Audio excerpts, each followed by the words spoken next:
स्वागत है आप सभी दर्शकों का लोकस्वर पर। मैं हूं आपके साथ दिलीप जगवानी। खबरों का सिलसिला शुरू करते हैं। सबसे पहले नजर हेडलाइंस पर।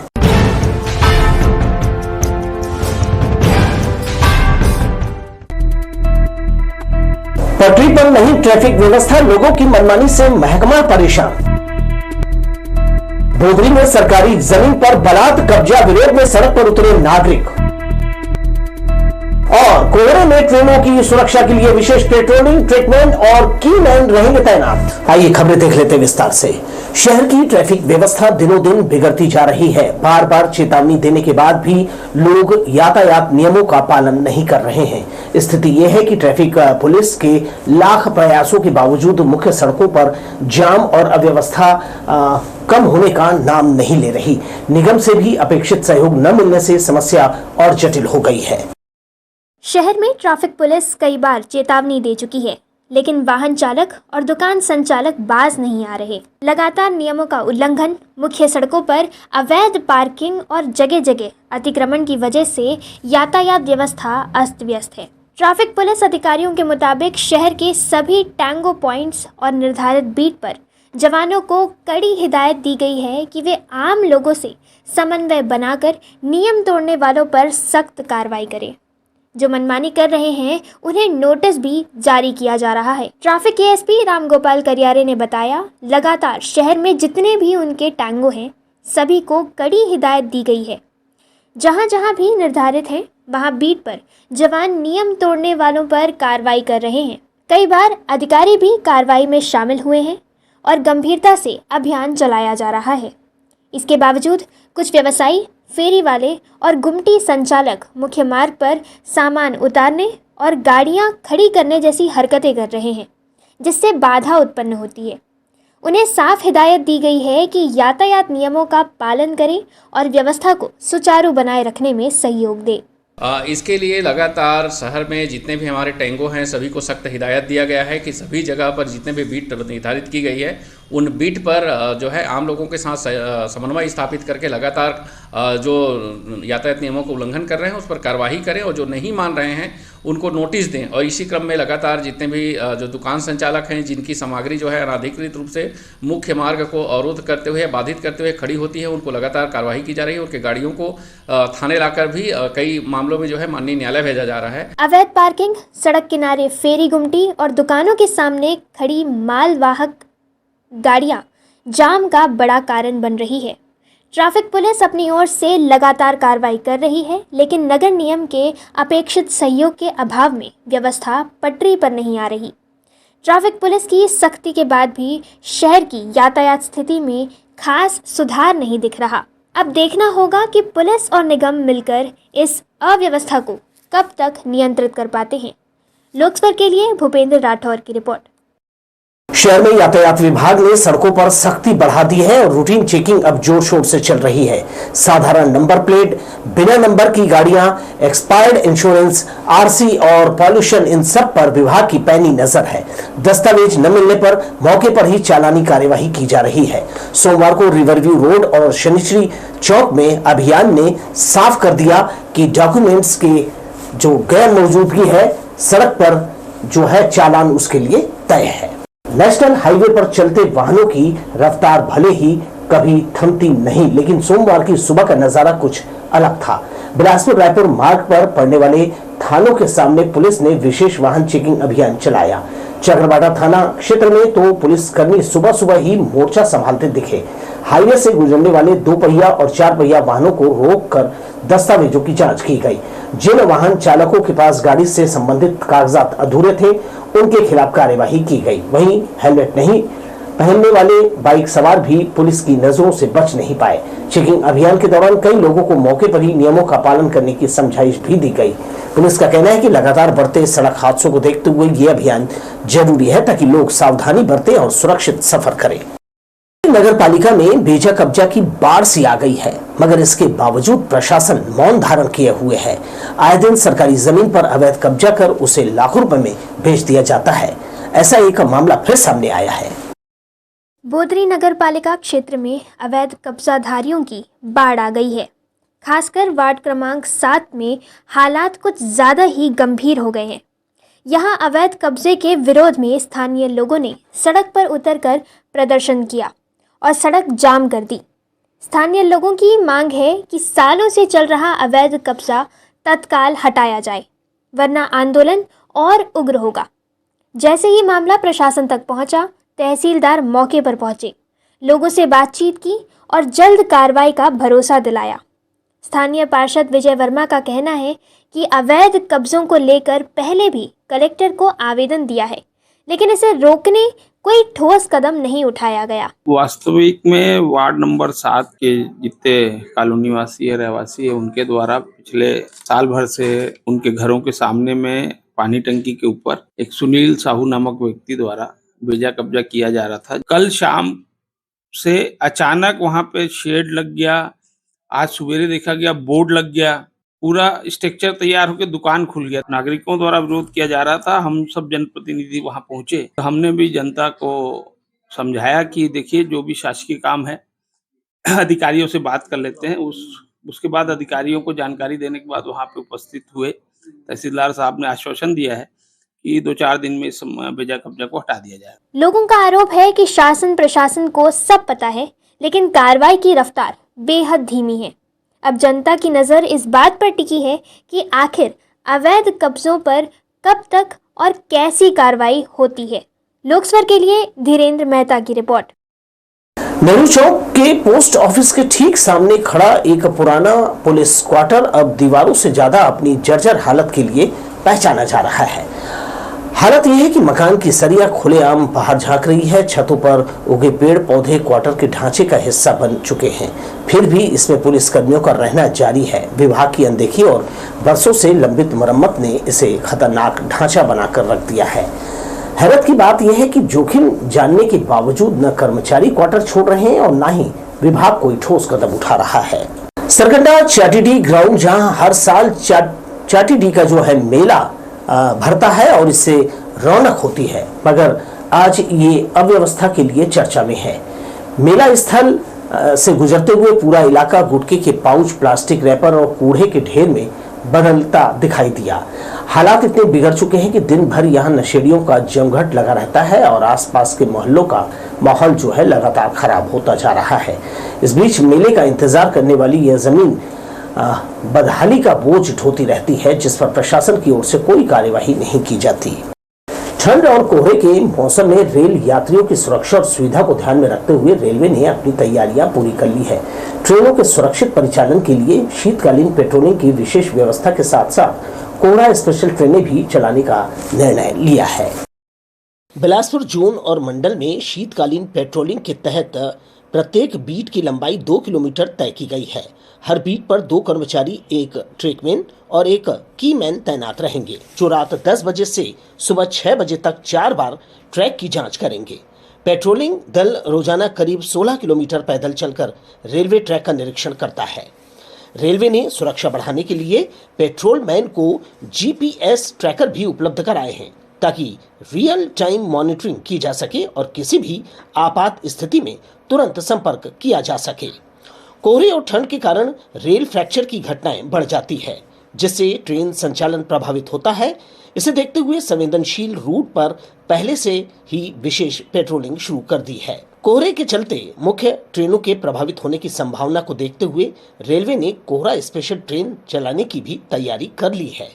ये स्पेशल ट्रेन उन रूट पर चलाई जाएगी जहां घना कोहरा अधिक रहता है और इससे ट्रेन लेट होती है। इसका उद्देश्य यात्रियों को वैकल्पिक और सुगम यात्रा सुविधा उपलब्ध कराना है। रेलवे में बहुत ही लंबे समय से वेल एंट्रेंस्ड और बिल्कुल डिटेल्ड है। उसमें विभिन्न मैनुअल्स और सर्कुलर के हिसाब से उनका पालन करते हुए ट्रेनों का परिचालन किया जाता है। तो जो भी विंटर संबंधित जितने भी प्रिकॉशंस हैं वो लिए जाते हैं समय से। ट्रैकमैन की शीतकालीन पेट्रोलिंग व्यवस्था और कोहरा स्पेशल ट्रेन दोनों पहले मिलकर ठंड के इस मौसम में ट्रेनों के सुरक्षित और सुचारू संचालन में अहम भूमिका निभाएंगे। लोकस्वर के लिए कैमरामैन जयेंद्र गोले के साथ भूपेंद्र राठौर की रिपोर्ट।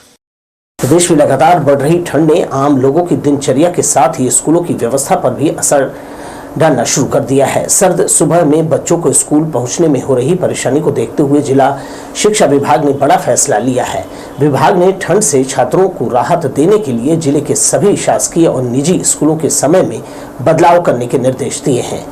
जिला शिक्षा विभाग के आदेश में अब सुबह की पाली में लगने वाले सभी स्कूल आधा घंटा देरी से शुरू होंगे। पहले जहां कक्षाएं सुबह 7:30 बजे लगती थी, वो अब सुबह 8 बजे निर्धारित की गई है। अधिकारियों का कहना है कि बच्चों को अतिरिक्त समय मिलने से वे ठंड और कोहरे भरी सुबह में सुरक्षित तरीके से स्कूल पहुंच सकेंगे। दूसरी पाली में संचालित होने वाले स्कूलों के समय में फिलहाल कोई परिवर्तन नहीं किया गया है। ये स्कूल पूर्व की तरह दोपहर 12 बजे से ही लगेंगे। वहीं शनिवार को भी नए समय सारणी लागू रहेगी और सुबह की पाली में स्कूल 8 बजे से ही शुरू होंगे। आदेश जारी होते ही स्कूल प्रबंधन ने भी अभिभावकों को सूचना भेजना शुरू कर दिया है। जिला शिक्षा विभाग का कहना है कि यह निर्णय पूरी तरह बच्चों की सुविधा और उनकी सुरक्षा को ध्यान में रखकर लिया गया है, ताकि कम तापमान और सर्द हवाओं के बीच विद्यार्थियों को किसी तरह की दिक्कत न हो। हमने अपना विद्यालय का जो समय है उनमें थोड़ा परिवर्तन किया है। खासकर जो है मॉर्निंग शिफ्ट जो है, सुबह पाली के जो विद्यालय है उसमें आधे घंटे की बढ़ोतरी की है। जो 7:30 बजे जो लगता था वो 8 बजे की है। बाकी समय वही है, 8 से प्रथम पाली में 8 से लेकर के सुबह 8 बजे से लेकर के 11:15 तक 11:30 तक, और जो है 12 बजे से लेकर के आपका 4 बजे तक डे शिफ्ट का है। भोर के बीच वातावरण में ऑक्सीजन हाई लेवल पर होता है। सूर्य निकलने से पहले इन दिनों हरियाली और पानी पर ओस की चादर बिछने लगी है। ऐसे मौसम में तरोताजा रहने के लिए लोगों को सुबह जल्दी उठ जाना चाहिए। कहावत है, सुबह की हवा लाख रुपए की दवा। लेकिन विडंबना है कि शहर की जितनी आबादी है उसके मुकाबले केवल 2% लोग सुबह की शुद्ध हवा ले पाते हैं। सुबह के 6 बजे लोकस्वर के कैमरामैन ने तोरवा पुल के ऊपर से और शहर के आउटर के दृश्यों को अपने कैमरे में कैद किया है। इस समय नदी और हरियाली ओस की सफेद चादर से ढकी हुई है। मौसम एकदम साफ है। थोड़ी देर में सूर्य उदय होने वाला है। उसकी रक्तिम आभा नदी के जल में साफ दिखाई दे रही है। इस समय हवा में ऑक्सीजन हाई लेवल पर होता है, जो जीवों को प्राणवायु देता है। सुबह के समय सूर्य की किरणों का एहसास करना दिन भर मन को नई ऊर्जा से भर देता है। लोकस्वर के लिए कैमरामैन जयेंद्र गोले के साथ किशोर श्रीवास्तव की रिपोर्ट। जिला अस्पताल का पिछला हिस्सा इन दिनों नशेड़ियों का अड्डा बन गया है। पुनर्वास केंद्र के पास संचालित नशा मुक्ति और थेरेपी सेंटर में रोजाना करीब 3000 रजिस्टर्ड नशेड़ियों का इलाज होता है। लेकिन इलाज से पहले कई नशेड़ी केंद्र के बाहर बैठकर नशे का इंजेक्शन लगाते हैं। परिसर में फैली जो गंदगी है, संक्रमित इंजेक्शन है, मरीज और परिजन लगातार इसके खतरे में है। अस्पताल परिसर में खुलेआम पड़े इस्तेमाल किए गए इंजेक्शन, सिरिंज, नारपिन की कांच की बोतलें और मेडिकल सुइयां किसी बड़े हादसे को दावत दे रही है। हालत यह है कि यहां गुजरने वाले किसी भी मरीज या परिजन के पैर में सुई चुभ सकती है, जिसका दुष्प्रभाव उन्हें ही झेलना पड़ेगा। परिसर में ऐसी स्थिति ने लोगों में भारी आक्रोश और भय पैदा कर दिया है। जिला अस्पताल आने जाने वाली महिलाओं और परिवारों में नशेड़ियों की लगातार आवाजाही से दहशत का माहौल है। परिजन बताते हैं कि कई बार नशे की हालत में मौजूद लोग आसपास खड़े होकर माहौल को असुरक्षित बना देते हैं। इससे मरीजों के साथ आने वालों को अतिरिक्त सतर्कता रखनी पड़ सकती है। स्थानीय लोगों और अस्पताल स्टाफ का आरोप है कि इस स्थिति के लिए जिला अस्पताल प्रबंधन और civil surgeon doctor Anil Kumar Gupta की लापरवाही सामने आ रही है, क्योंकि ओएसटी सेंटर जिला अस्पताल के अधीन संचालित होता है। ऐसे में इसकी निगरानी और सुरक्षा प्रबंधन की जिम्मेदारी अस्पताल प्रशासन को की ही बनती है। कैंसर के असहनीय दर्द के कारण एक बुजुर्ग ने जहर का सेवन कर इस दुनिया से विदा ले लिया। मटियारी निवासी 65 वर्षीय उर्मिला सूर्यवंशी ने सिम्स में अंतिम सांस ली। पिछले 1.5 साल से मटियारी निवासी 65 वर्षीय उर्मिला सूर्यवंशी चेस्ट कैंसर से पीड़ित थी। दर्द से उनका बुरा हाल था। कैंसर की बीमारी ने उन्हें अंदर से पूरी तरह तोड़ कर रख दिया था। उर्मिला ने इस असहनीय दर्द को एक बार में ही खत्म करने इस दुनिया से विदा लेना ही मुनासिब समझा और चूहा मार दवा का सेवन कर लिया। परिजनों के मुताबिक अपोलो अस्पताल में चल रहे इलाज के दौरान बीमारी ने उनके शरीर को इतना दर्दनाक बना दिया था कि रोज़मर्रा की ज़िंदगी भी मुश्किल हो गई थी। इसी असहनीय पीड़ा के बीच उन्होंने चूहा मार दवा का सेवन कर लिया। तबीयत अचानक बिगड़ने पर खुद उर्मिला ने परिजनों को बताया कि उसने जहर का सेवन किया है। उसको कैंसर हो गया था। कैंसर के लिए अपोलो में उसको ले गए थे हम, और अपोलो में इलाज करने के बाद वो रिपोर्ट नहीं आया था, और रिपोर्ट आते पहले उसको तबीयत और बिगड़ गया तो यहाँ ला के एडमिट किए अपन लोग। उसके बाद एक दिन बाद में ख़त्म हो गई। वो पता करें कि भाई कैसे कहा बिगड़त तबीयत है, तो मैं एक दिन मुस्बत दवाई खा लिया होगा, बताई चपन मुस्बत दवाई। शनिवार को हालत नाजुक होने पर उन्हें सिम्स अस्पताल लाया गया, जहां डॉक्टरों ने लगातार उपचार जारी रखा, लेकिन रविवार रात इलाज के दौरान उनकी मौत हो गई। सोमवार को पंचनामा और पोस्टमार्टम की कार्रवाई पूरी कर शव परिजनों को सौंप दिया गया। लोकसभा के लिए कैमरामैन सतीश साहू के साथ ए दिव्या की रिपोर्ट। भारत को पूरी तरह हिंदू राष्ट्र बनाने, साधु संतों की पुनर्प्रतिष्ठा और उन्हें राजनीतिक में अधिक प्रतिनिधित्व देने व्यापक अभियान चलाया जा रहा है। अंतर्राष्ट्रीय संत बौद्धिक मंच के अध्यक्ष स्वामी स्वदेशानंद ने प्रदेश पदाधिकारियों की बैठक लेकर तेजी से लक्ष्य हासिल करने कहा। नरेंद्र मोदी विचारधारा से प्रेरित होकर साधु संतों का ये बड़ा साझा मंच देश विदेश में भ्रमण कर रहा है। उसका उद्देश्य हिंदू राष्ट्र की स्थापना कर वहां संतों को उनकी प्रतिष्ठा दिलाने, राजनीति में प्रतिनिधित्व बढ़ाने और मंदिरों पर लगने वाला टैक्स खत्म करने की मांग कर रहा है। इसी सिलसिले में अंतर्राष्ट्रीय संत बौद्धिक मंच के अध्यक्ष स्वामी स्वदेशानंद का छत्तीसगढ़ आगमन हुआ। वे बिलासपुर के छत्तीसगढ़ भवन में प्रदेश संगठन की बैठक कर लक्ष्य प्राप्ति के लिए जरूरी निर्देश दिए। अंतर्राष्ट्रीय संत बौद्धिक मंच का जो उद्देश्य है, भारत को हिंदू राष्ट्र बनाना, गौ माता को राष्ट्र माता का दर्जा दिलाना, पूरे देश के साधु संतों की सुरक्षा के लिए विशेष कानून बनाना, साधु संतों जो आवागमन करते हैं या तीर्थ यात्रा में आना जाना करते हैं उनके लिए फ्री पास जारी करना, और जो हमारे जो मंदिर हैं वो मंदिर से जो टैक्स ले रही सरकार उस टैक्स को टैक्स मुक्त करना, ताकि वो टैक्स हमारे सनातनी बच्चों के काम आए। बैठक में राष्ट्रीय अध्यक्ष, प्रदेश अध्यक्ष, संगठन मंत्री समेत पदाधिकारी शामिल हुए। इस अभियान की सफलता में मातृशक्ति का जागरण भी बेहद महत्वपूर्ण है। इसके प्रयास भी अलग अलग संगठनों से जुड़ी माताएं कर रही है। मैं सभी जितने भी छत्तीसगढ़ की महिलाएं उन्हें जागरूक करना चाहती हूं कि सभी जागें और इस बौद्धिक मंच से जुड़ के इस कार्य में लगे। स्वामी स्वदेशानंद ने बताया कि मंदिरों से टैक्स के रूप में मिलने वाली बड़ी राशि का अपव्यय किया जा रहा है। वे मंदिरों को टैक्स मुक्त करने की मांग कर रहे हैं। साधु का ज्ञान संसद से होकर पूरे संसार में फैले, इसके लिए प्रदेशों में राजनीतिक दखल बढ़ाने पर भी मंथन किया गया।